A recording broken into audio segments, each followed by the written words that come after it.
महाराष्ट्र में प्रचंड जनादेश मिलने के बावजूद मुख्यमंत्री पद को लेकर अभी तक कोई स्पष्ट निर्णय नहीं हो पाया है और पिछले कुछ दिनों से केवल अटकलों का दौर जारी है। कभी कहा जाता है कि देवेंद्र फडणवीस को मुख्यमंत्री बनाया जाएगा तो कभी अचानक से एकनाथ शिंदे का नाम सामने आता है। इस वजह से न सिर्फ महाराष्ट्र की जनता बल्कि पूरे देश में भ्रम की स्थिति बनी हुई है। हर कोई ये समझने की कोशिश कर रहा है कि बीजेपी को मुख्यमंत्री का चयन करने में इतनी देर क्यों हो रही है।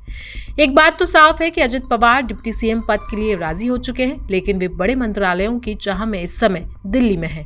वहीं एकनाथ शिंदे गृह मंत्रालय की मांग कर रहे हैं, लेकिन बीजेपी की तरफ से अभी तक इस बात के लिए ग्रीन सिग्नल नहीं मिला है। महाराष्ट्र की राजनीति में 8 बड़े अपडेट्स। एकनाथ शिंदे का असंतोष। एकनाथ शिंदे बीमार चल रहे हैं और उनकी नाराजगी भी सामने आ रही है। उन्होंने साफ कहा है कि महाराष्ट्र की जनता चाहती है कि वे फिर से मुख्यमंत्री बने। इसके अलावा वे हर हाल में गृह मंत्रालय का विभाग अपने पास रखना ही चाहते हैं। अजित पवार की दिल्ली यात्रा। अजित पवार सोमवार रात दिल्ली पहुंच चुके हैं और पार्टी नेताओं से मुलाकात करने वाले हैं। यदि सब कुछ ठीक रहा तो गृह मंत्री अमित शाह से भी उनकी बैठक हो सकती है। महायुति में असंतोष। महायुति में स्थिति ठीक नहीं है और एकनाथ शिंदे की तबीयत खराब होने के कारण मुंबई में प्रस्तावित बैठकें भी रद्द हो गई हैं। एकनाथ शिंदे और डिप्टी सीएम पद।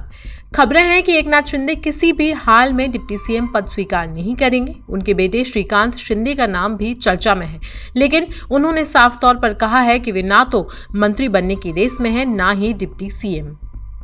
बीजेपी की तेजी। बीजेपी ने अब मुख्यमंत्री चुनने में थोड़ी तेजी दिखाई है। वित्त मंत्री निर्मला सीतारमण और गुजरात के पूर्व मुख्यमंत्री विजय रूपाणी को पर्यवेक्षक नियुक्त किया गया है। 4 दिसंबर को विधायकों के साथ बैठक होगी, जिसमें मुख्यमंत्री का चयन आखिरकार किया जाएगा। दीपक केसरकर का बयान। शिवसेना नेता दीपक केसरकर ने कहा कि एकनाथ शिंदे एक बड़े नेता हैं और महायुति सरकार में उनका पूरा सम्मान किया जाना चाहिए। रामदास अठावले का बयान। रामदास अठावले ने दावा किया है कि एकनाथ शिंदे को चुनाव के समय कभी भी सीएम पद को लेकर कोई वादा नहीं किया गया था, लेकिन इसीलिए बीजेपी का मुख्यमंत्री बनना तय है।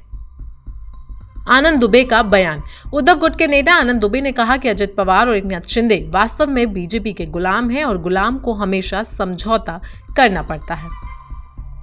तो इन सारे अपडेट से ये स्पष्ट होता है कि महाराष्ट्र में मुख्यमंत्री का चयन अभी भी एक जटिल मुद्दा है और आगामी कुछ दिनों में स्थिति शायद स्पष्ट हो सकती है।